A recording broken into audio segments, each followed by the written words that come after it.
परभणी शहरामध्ये कालच्या तणावपूर्ण वातावरणानंतर आज शांतता आहे। परभणी शहरात पोलीस आणि एसआरपीएफची गस्त आजही पाहायला मिळते। पोलिसांनी 40 आंदोलकांना ताब्यात घेतलेलं आहे। जमावबंदीमध्ये वावरणाऱ्या लोकांवर पोलिसांची करडी नजर आहे। माते फिरवून संविधानाच्या प्रतिकृतीची विटंबना झाल्यानंतर तणावपूर्ण वातावरण होतं। पोलिसांच्या आवाहनानंतर आज या ठिकाणी शांतता आहे। नाझीर खान आमचे प्रतिनिधी आमच्या सोबत आहेत। अधिक माहिती त्यांच्याकडून जाणून घेणार आहोत। नाझीर, सध्याचे अपडेट्स। ऋषाली, आपण पाहतोय काल घडलेल्या प्रकारानंतर आज सकाळपासूनच परभणीत सामान्य परिस्थिती आहे। खरं तर काल उशिरापर्यंतच कालपासून सामान्य परिस्थिती होती, मात्र आज सकाळपासून अगदी सुरळीतपणे वाहतूक सुरू आहे। आपण पाहतोय डॉक्टर बाबासाहेब आंबेडकरांचा जो पुतळा आहे, ज्या ठिकाणी काल गोंधळ झाला होता, त्याच ठिकाणी आपण सध्या आहोत आणि या ठिकाणी पोलिसांचा बंदोबस्त काल रात्रीपासून आहे। आताही पोलीस कर्तव्यावरती आहेत, मात्र वाहतूक व्यवस्था असो किंवा इतर दुकाने व्यवस्था या ठिकाणी सुरळीतपणे सुरू आहे। आज विरोधी पक्षनेता अंबादास दानवे हेही परभणीला भेट देणार आहे। पोलिसांकडून मोठा बंदोबस्त आज दिवसभरही तैनात करण्यात येणार आहे। 144 कलम लागू आहे।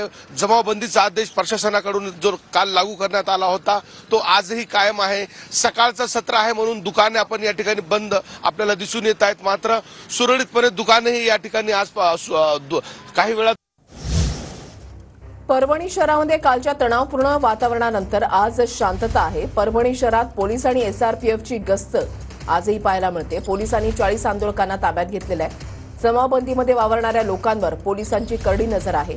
माते फिरवून संविधानाच्या प्रतिकृतीची विटंबना झाल्यानंतर तणावपूर्ण वातावरण होतं। पोलिसांच्या आवाहनानंतर आज या ठिकाणी शांतता आहे। नाझीर खान आमचे प्रतिनिधी आमच्या सोबत आहेत। अधिक माहिती त्यांच्याकडून जाणून घेणार आहोत। नाझीर, सध्याचे अपडेट्स। ऋषाली, आपण पाहतोय काल घडलेल्या प्रकारानंतर आज सकाळपासूनच परभणीत सामान्य परिस्थिती आहे। खरं तर काल उशिरापर्यंतच कालपासून सामान्य परिस्थिती होती, मात्र आज सकाळपासून अगदी सुरळीतपणे वाहतूक सुरू आहे। आपण पाहतोय डॉक्टर बाबासाहेब आंबेडकरांचा जो पुतळा आहे, ज्या ठिकाणी काल गोंधळ झाला होता, त्याच ठिकाणी आपण सध्या आहोत आणि या ठिकाणी पोलिसांचा बंदोबस्त काल रात्रीपासून आहे। आताही पोलीस कर्तव्यावरती आहेत, मात्र वाहतूक व्यवस्था असो किंवा इतर दुकाने व्यवस्था या ठिकाणी सुरळीतपणे सुरू आहे। आज विरोधी पक्षनेता अंबादास दानवे हेही परभणीला भेट देणार आहे। पोलिसांकडून मोठा बंदोबस्त आज दिवसभरही तैनात करण्यात येणार आहे। 144 कलम लागू आहे।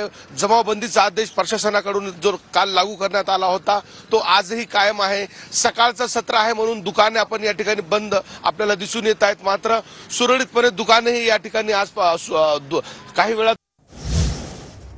परभणी शहरामध्ये कालच्या तणावपूर्ण वातावरणानंतर आज शांतता आहे। परभणी शहरात पोलीस आणि एसआरपीएफची गस्त आजही पाहायला मिळते। पोलिसांनी 40 आंदोलकांना ताब्यात घेतलेलं आहे।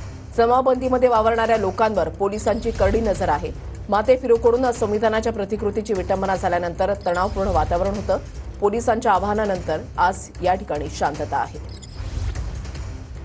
नाझीर खान आमचे प्रतिनिधी आमच्या सोबत आहेत। अधिक माहिती त्यांच्याकडून जाणून घेणार आहोत। नाझीर, सध्याचे अपडेट्स।